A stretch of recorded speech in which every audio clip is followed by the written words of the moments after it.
साखिनायदों लोगोफोर हेलौ लोगोफोर welcome back to माय चेनेल नोंथांमोनखौ आंनि चेनेलाव फिन बरायबावनाय थाबाय ओमफ्राय दायो नै लोगोफोर बयलार आइथिं बिराद बुरजा लाबोदों आरो ना एखेबारे खानसेयाव खानसेसोखा ओमफ्राय साफा खालामबाय दं नै सानै लोगोफोरा ओमफ्राय खावसे गोदाबाय ओमफ्राय साफा खालामगासिनो नै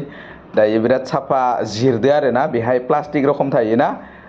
लेस्रा भाजा ओमफ्रायो दाउ आथिं गांखं बिदि सुफारि लगायनाय खानसेयाव खानसेसोखा दालि ओंख्रि संगोन ओमफ्राय नै लोगोफोर एवबाय थानायाव आं मोनदोंना मोनाखै होननानै साखिबाय आरो ओमफ्राय बेलेगासो एवदों आं एवाखै ओमफ्राय जानायनानै बिराद गोथाव मोनदों आरोना गोथावानो जादों आङो माने एवनायखौ आङो बिदि रेकर्ड लाजायासै माने बावदों ओमफ्राय आङो भिडिअ इदिट खालामबाय थादोंमोन आरोना जानोसै लोगोफोर दायो नै दाउ सफारि माबा मा होनगोन बेखौ आथिं गांखं एवनाय सफारि ओमफ्राय दालि माबा आलुजों थारुन ओमफ्राय दाउ बेदर नै ओमफ्राय ओंखाम ओमफ्राय पियाज तिता काक्रेल ओमफ्राय बुट नै जानोसै दायो बे मोनसेखौ जाख'नो जाबाय दिनै दाउबो नै थारुन ओमफ्राय आलु दाउ ओमफ्राय आरो नै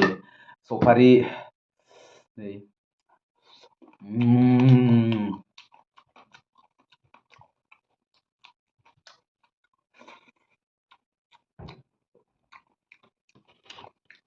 तिता काक्रेल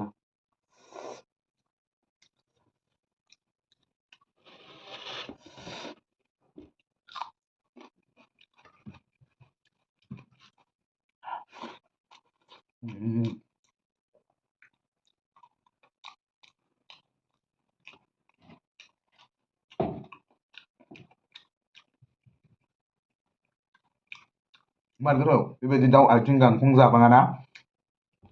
बुहुद गोबावनि उनाव दिनै जादों गोथाव मोनदों ओमफ्राय बियो बुट